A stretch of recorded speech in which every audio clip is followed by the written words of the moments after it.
في رحلة تطوي الدروب بين المدائن والشعوب بحضرة الذكر الحكيم وحدنا رب القلوب، وحدنا رب القلوب. في رحلة تطوي الدروب بين المدائن والشعوب بحضرة الذكر الحكيم وحدنا رب القلوب، وحدنا رب القلوب.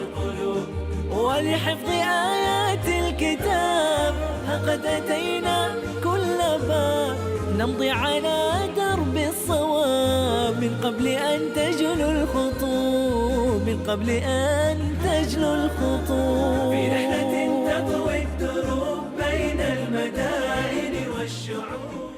جلست مع الكثير من الأحباب بعد عرض مسافر مع القرآن الجزء الأول وعاتبوني، قالوا يا فهد ليش ما نقلت لنا التجربة الأفريقية الأعجمية لنرى حفظة القرآن عندهم؟ فرديت عليهم ببساطة، قلت علشان تتشجعون وتشاهدون التجربة في السنغال كيف يحفظون القرآن في مسافر مع القرآن الجزء الثاني.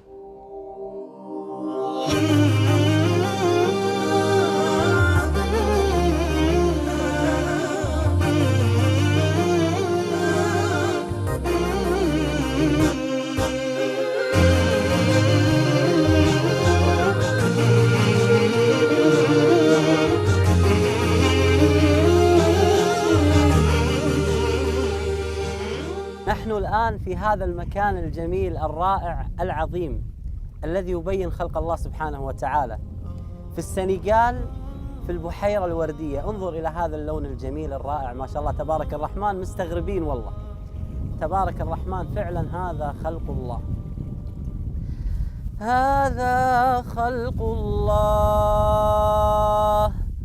فأروني ماذا خلق الذين من دونه بل الظالمون في ضلال مبين. هذا خلق الله.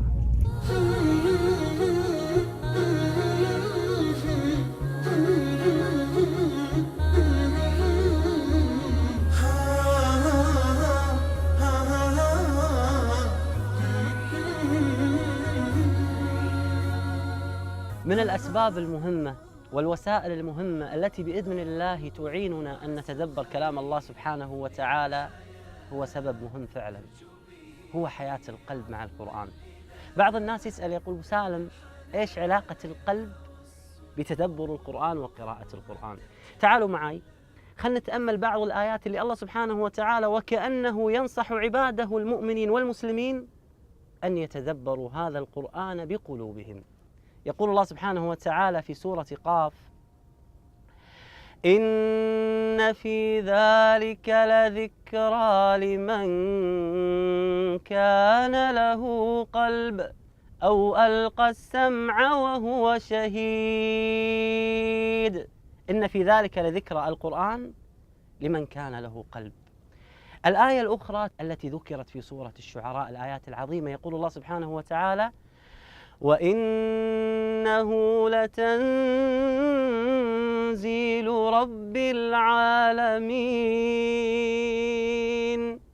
نزل به الروح الأمين على قلبك لتكون من المنذرين. والله كلام عظيم.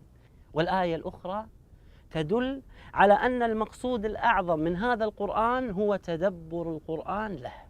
يقول الله سبحانه وتعالى: أفلا يتدبرون القرآن أم على قلوب أقفالها.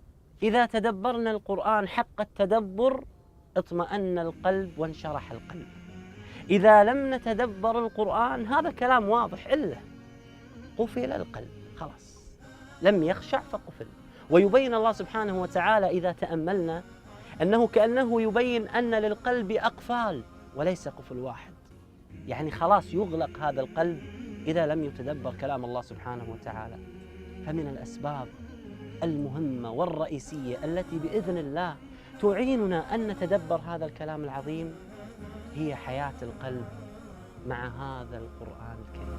قرآننا نور مبين للعابدين مدى السنين، نور على نور لنا درب السعادة كل حين، منه شفاء للصدور برهانه بين السطور، وشفيعنا يوم النشور جاء على الوحي الأمين، منه شفاء. الدكتور محمد حبيب الله مؤسس دار الإيمان في السنغال، بدأت حياته مع القرآن وهو في السن 7 من عمره.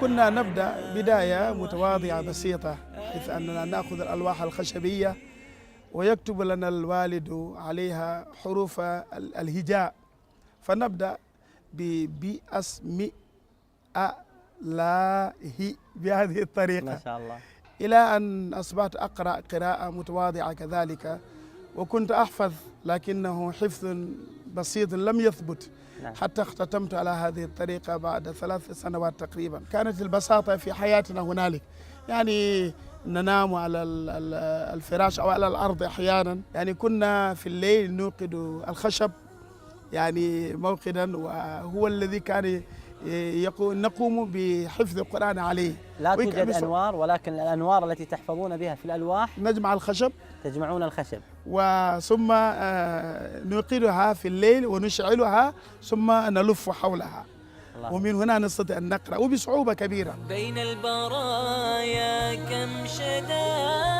ويردد الكون الصدى، يوم تجلى بالهدى قرآننا فيه النجاة، اقرأ تدبر في خشوع، شوقا تفيض به الدموع، ينسب سحرا بالضلوع بالنور في كل اتجاه.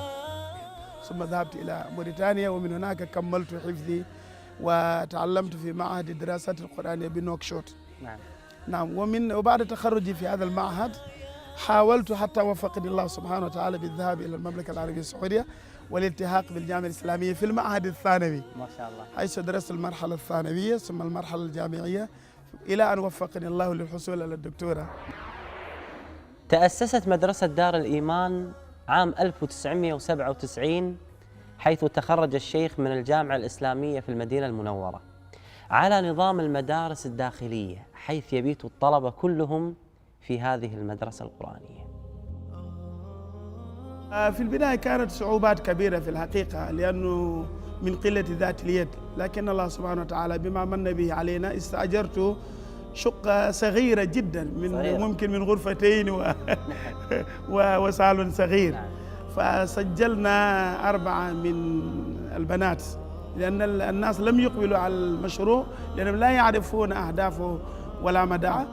بدأ الناس الآن يلاحظون أن هناك جدية في هذا العمل، وأن هؤلاء البنات بدأنا يحفظن كتاب الله تبارك وتعالى، ولذلك بعد سنة علمنا بأن الفكرة الآن بدأت الحمد لله، ففتحنا قسم البنين، لم يستمر الشهر إلا وامتلأ بخلاف قسم البنات. ما شاء الله.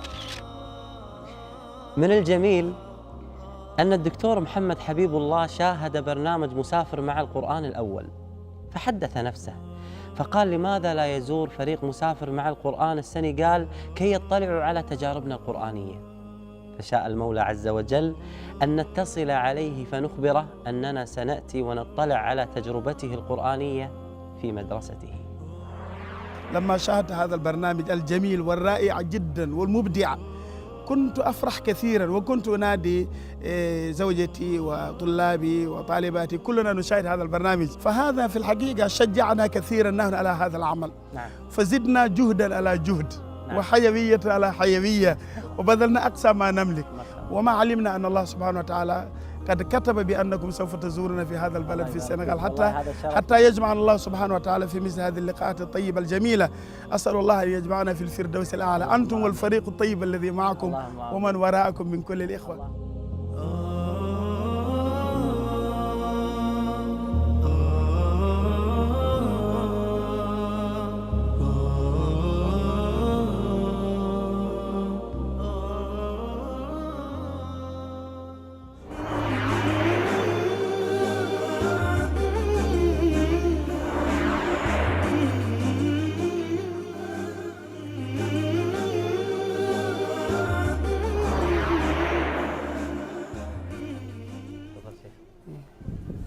نحن حاليا في هذه الدار القرآنية في السنغال العاصمة داكار، دار الإيمان للتربية وحفظ القرآن. نتجول معا في هذا المكان كي نطلع على حفظ كتاب الله سبحانه وتعالى والحرص على القرآن في هذا المكان وهذه الدار الجميلة. تعالوا معنا. أهلا وسهلا.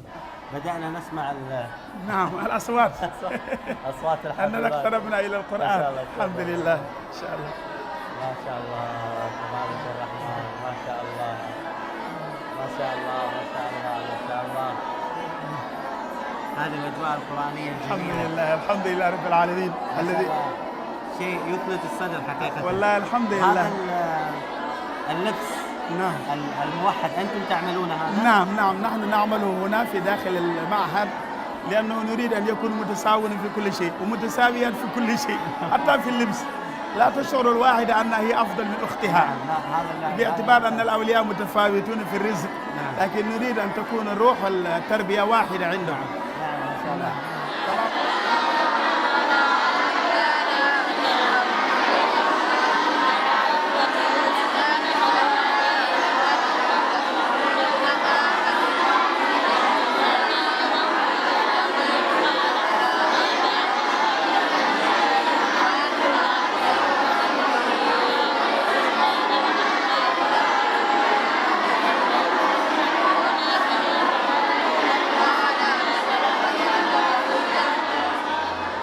قسم الدكتور الشيخ محمد حبيب هذه المدرسة إلى 3 أقسام. القسم الأول والدور الأول للإدارة، الدور الثاني لدراسة البنين، الدور الثالث لدراسة البنات، سكن ومعيشة ودراسة. هنيئا لكم هذه الأجواء. والله الحمد لله رب العالمين التي تعيشونها ما شاء الله. نسأل الله لنا ولكم القبول والتوفيق. السلام عليكم. السلام عليكم. هذا فصل الشباب. نعم ما شاء الله. كم فصل هنا في هذا الفصل؟ أنا أرى أكثر من حلقة. 4. في هذه الدار منهج ومقرر محدد لحفظ القرآن يعتمد على التدرج، فقليل دائم خير من كثير مقرر. نبدأ لما نعلمه التهجي. نعم، لأنه لا يعرف اللغة العربية. لا يعرفون اللغة العربية. نعم. في خلال 3 أشهر غالبا وربما يزيد حسب الذكاء الذي من الله عليه على الطفل. نعم. بعد ذلك نبدأ بتحفيظه كتاب الله سبحانه وتعالى، ونبدأ بسطرين بالنسبة للجزء الأول. نعم. لما ينتهي الجزء الأول ويدخل في الجزء الثاني نزيد سطرا واحدا لكل حزب.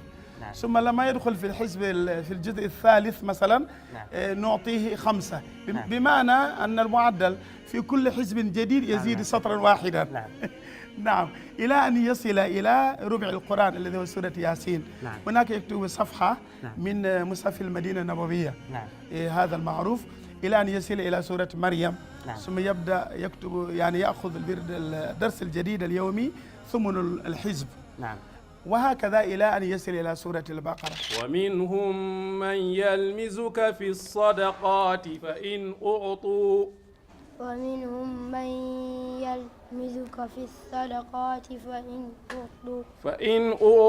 منها رضوا وإن لم يعطوا منها إذا هم يسخطون.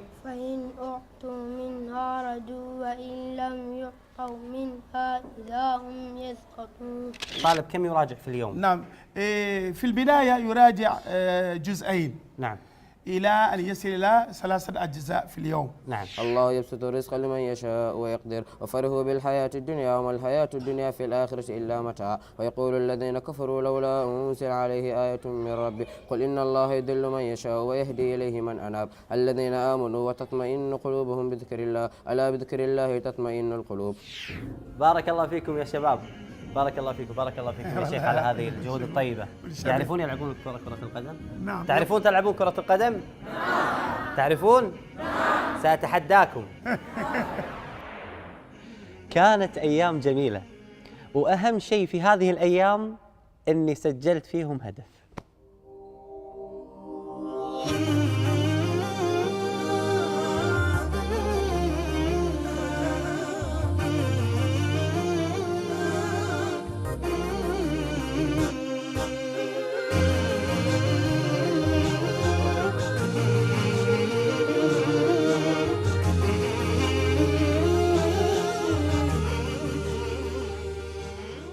ما شاء الله تبارك الله، منذ أن أسست تقريبا إلى اليوم كم حافظ وحافظة تقريبا حفظوا القرآن؟ الآن زاد عدد الحفاظ والحافظات في الدار على 200. نعم. نعم، ممن يحفظون كامل القرآن الكريم. وهؤلاء أيضا نحن لا نكتفي بتحفيظهم القرآن الكريم على فضل ذلك. نعم. وأهميته في الأساس، لكن مع ذلك نعلمهم اللغة العربية. نعم. والتربية الإسلامية.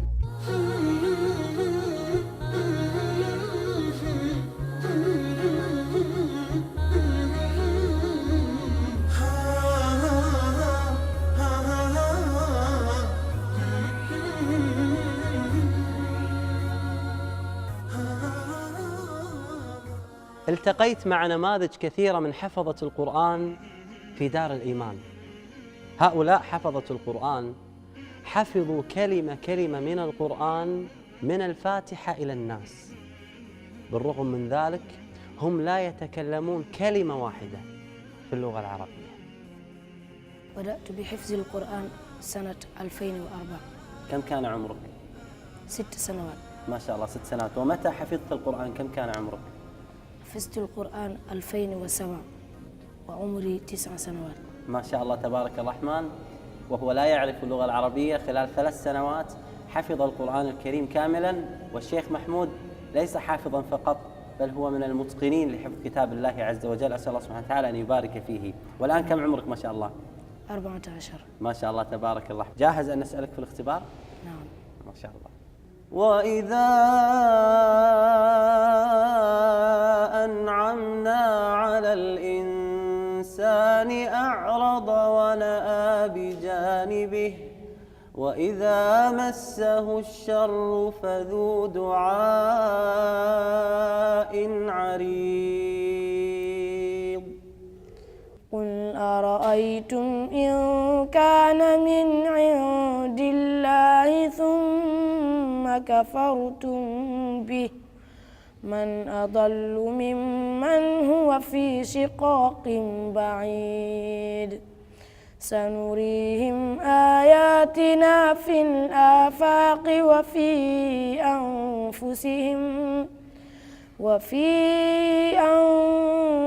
أنفسهم حتى يتبين لهم أنه الحق. أولم يكف بربك أنه على كل شيء شهيد. ألا إنهم في مرية من لقاء ربهم ألا إنه بكل شيء محيط. يحفظ القرآن الكريم كاملا وهو لا يجيد اللغة العربية. ولكن الجميل في هذا اللقاء مع الشيخ عبد الرحيم أن والد الشيخ عبد الرحيم هو الذي حفظ مؤسس الدار التي ينتمي إليها الآن الشيخ عبد الرحيم. ما شاء الله تبارك الرحمن. يثبت الله الذين آمنوا بالقول الثابت في الحياة الدنيا وفي الآخرة. يثبت الله الذين آمنوا بالقول الثابت في الحياة الدنيا وفي الآخرة ويضل الله الظالمين ويفعل يفعل الله ما يشاء. ألم تر إلى الذين بدلوا نعمة الله كفرا وأحلوا قومهم دار البوار جهنم يصلونها فبئس القرار. وبئس القرار. وجعلوا لله أندادا ليضلوا عن سبيله قل تمتعوا فإن مصيركم إلى النار. سمعت يا شيخ محمد أنك شاركت في مسابقات كثيرة لحفظ القرآن. نعم الحمد لله. ما شاء الله. ما هي المسابقات التي شاركت فيها والمراكز التي حصلت عليها؟ شاركت في مسابقة قرآنية في الدكار هناك، وحصلت هناك المركز الأول. ما شاء الله ما شاء الله. نعم، وهنا أيضا أقمنا هنا مسابقة قرآنية. نعم. أيضا كنت في المركز الأول. ما شاء الله. وفي السودان أيضا. شاركت في السودان. نعم. حصلت على أي مركز ما شاء الله؟ المركز الثاني. المركز الثاني ما شاء الله. بس هذه دولية كانت اللي في السودان. نعم كان المسابقة دولية. نعم ما شاء الله. وفي ساحل العاج أيضا. نعم كنت هناك المركز الخامس. قل الحمد لله وسلام على عباده الذين اصطفى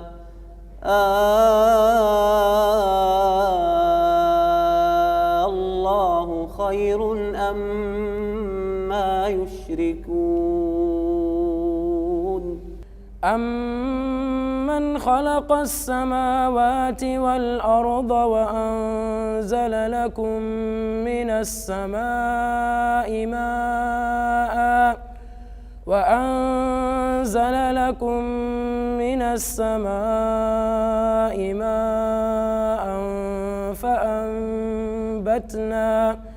فأنبتنا به حدائق ذات بهجة ما كان لكم أن تنبتوا شجرها أإله مع الله بل هم قوم يعدلون.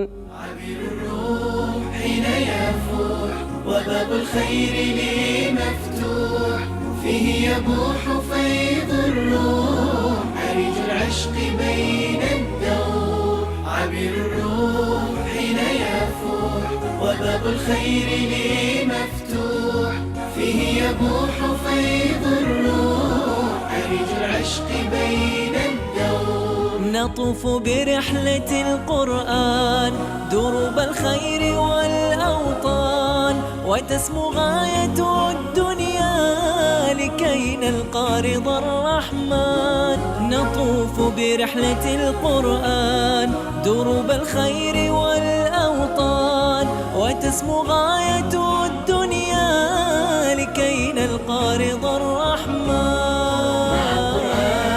يحلو السير سنايا النور بالتفكير على الأرواح بالتأثير فيه الخير والبرهان. من القرآن للإنسان على الآفاق والأكوان به نمضي مدى الأزمان لا نرجو سوى الرضوان. من القرآن للإنسان على الآفاق والأكوان به نمضي مدى الأزمان لا نرجو سوى الرضوان.